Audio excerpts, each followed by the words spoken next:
दोस्तों, आज इस वीडियो के अंदर हम लोग एस्ट्रोनॉमिकल टेलीस्कोप के बारे में डिस्कशन करने जा रहे हैं इन नॉर्मल एडजस्टमेंट। तो इस पर्टिकुलर केस को ना अब जरा ध्यान से समझो। इस केस के अंदर हम लोग हमारे ऑब्जेक्टिव लेंस जी के साइज को डेलिबरेटली बड़ा रखते हैं, जानबूझकर बड़ा रखते हैं। इसका कारण पता है क्या होता है? हम लोग टेलीस्कोप का यूज करते हैं किसी दूर दराज के प्लेनेट को देखने के लिए। तो उस पर्टिकुलर प्लेनेट से जो रेज ऑफ लाइट आ रही है ना, वो काफी डिफ्यूज फॉर्म में होती हैं। और ताकि maximum amount of light energy हमारे टेलीस्कोप के अंदर एंटर कर सके, हम हमारे ऑब्जेक्टिव लेंस जी की फोकल लेंथ या इनका अपर्चर ना बड़ा रखते हैं। इसका दूसरा रीजन होता है ताकि ब्राइट इमेज बन सके। अब बात करते हैं इस नॉर्मल एडजस्टमेंट की। और नॉर्मल एडजस्टमेंट क्या होती है, तो उसको समझाने के लिए ना मैं इस रे डायग्राम की हेल्प लेने जा रहा हूं। इसको ध्यान से समझिएगा। मान लीजिए पैरेलल सेट ऑफ रेज आ रही हैं एक पर्टिकुलर प्लेनेट से, लेकिन वो प्रिंसिपल एक्सिस के पैरेलल नहीं है। तो ऑब्जेक्टिव लेंस में से जब वो पास करेंगी ना, एक पर्टिकुलर पॉइंट के ऊपर मीट करेंगी जो ऑब्जेक्टिव लेंस के फोकल प्लेन के ऊपर लाई करेगा। Very good. मगर तब क्या होगा अगर वही फोकल प्लेन आई लेंस का भी हो? Mean to say principal focus of objective lens and principal focus of eye lens ये कोइंसाइड करे, तो इसका मतलब क्या हो गया? Focal plane of objective lens is coinciding with focal plane of eye lens. वो एक तरह से ना ये जो इमेज बनेगी ना इस पॉइंट के ऊपर जो डिमिनिश्ड होगी, मगर ये जो इमेज बनी होगी ना, ये इमेज ना आई लेंस के भी फोकल प्लेन पर बनी होगी। और एक तरह से ये जो ए डैश बी डैश ये जो इमेज बनी है ना ऑब्जेक्टिव लेंस के चलते, ये एक तरह से आई लेंस के लिए कैसा काम करेगी? हाँ जी, वर्चुअल ऑब्जेक्ट का। और यहां पर क्योंकि ये फोकल प्लेन पर लाई करेगी आई लेंस के, तो फाइनल इमेज कहां पर बननी चाहिए? इन्फिनिटी में। Very good.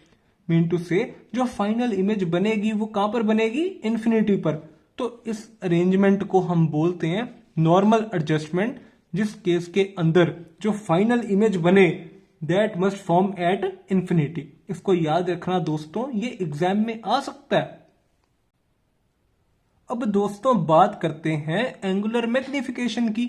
ओ भाई, अब एक बात ध्यान से समझना, अगर प्रैक्टिकल लाइफ या प्रैक्टिकली सोचा जाए ना, तो इन दो लेंसेज के बीच में जो डिस्टेंस होगा ना, that will be negligible as compared to the distance between the telescope and the planet. और प्लैनेट और टेलीस्कोप के बीच में जो डिस्टेंस होगा ना, उसके सामने और ये जो C2 C1 के बीच का डिस्टेंस है वो ये नेग्लिजिबल है भाई, नेग्लिजिबल है। और बहुत ही छोटा उसके हिसाब से।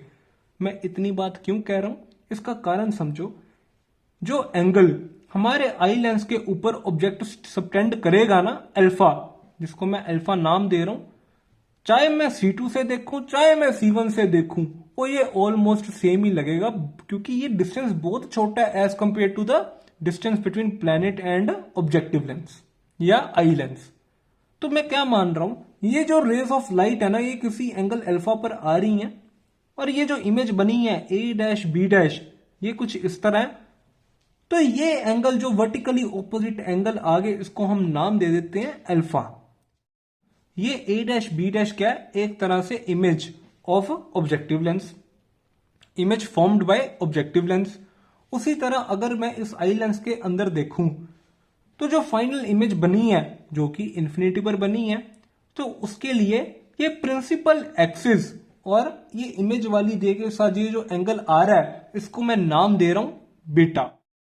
तो यहां पे ना आप टेंजेंट अल्फा और टेंजेंट बीटा की वैल्यू निकाल के देखना, आप फील करेंगे that beta is greater than alpha आ जाएगा।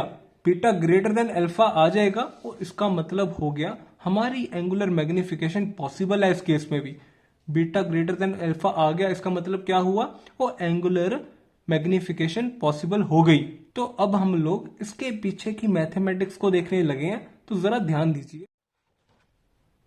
तो दोस्तों अब बात करते हैं इस पर्टिकुलर केस के अंदर एंगुलर मैग्निफिकेशन की। तो देखिए, in normal adjustment the ratio of angle subtended at I bye final image to angle subtended at eye by object directly when final image and object both lie at infinity। और इसका मतलब हो गया दोस्तों, उस केस के अंदर जब हमारी फाइनल इमेज और ऑब्जेक्ट दोनों इन्फिनिटी पर पड़े हो और उन दोनों का जो एंगल हमारी आई लेंस के ऊपर सबटेंड हो रहा हो, अगर उसकी रेशियो ले ली जाए तो क्या आ जाएगी? Angular magnification. तो इस केस के अंदर ना tangent beta by tangent alpha क्या आ जाएगी? Angular magnification. तो अगर देखा जाए ना टेंजेंट बीटा, इस ट्रायंगल में अगर टेंजेंट बीटा देखा जाए क्या आना चाहिए? A dash B dash by C to B dash. उसी तरह अगर टेंजेंट अल्फा देख लिया जाए और टेंजेंट अल्फा क्या आएगा? A dash B dash by C one B dash. Very good. तो अगर इसके ऊपर फोकस किया जाए ना, ए डैश बी डैश तो सेम है, इन दोनों की हो जाएगी मौज, तो फाइनली बचेगा C one B dash by C to B dash. और अगर यहां पे वैल्यूज डाल ली जाए विद साइन कन्वेंशन, क्योंकि हम C1FO को मेजर करते वक्त टुवर्ड्स राइट आ रहे हैं in the direction of incident ray, तो इसको मैं लिखूंगा प्लस FO। और यहां से अगर C2B डैश को मेजर किया जाए तो इंसिडेंट रे की डायरेक्शन के ऑपोजिट मूव कर रहे हैं, तो यहां पे लिखेंगे माइनस FE। तो ये वैल्यूज डाल ली, मेरी एंगुलर मैग्निफिकेशन कितनी आ गई? Minus FO by FE। और दोस्तों अगर आपको कोई लेंथ ऑफ टेलीस्कोप पूछ ले तो क्या आ जाएगी? FO plus FE। Very good. FO plus FE कैसे आया?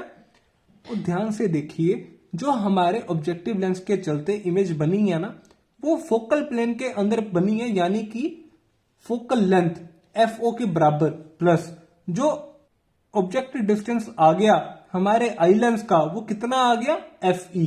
FE क्या? Focal length of eye lens. तो इन दोनों को यदि ऐड कर देंगे ना तो हमारे पास क्या आ जाएगी?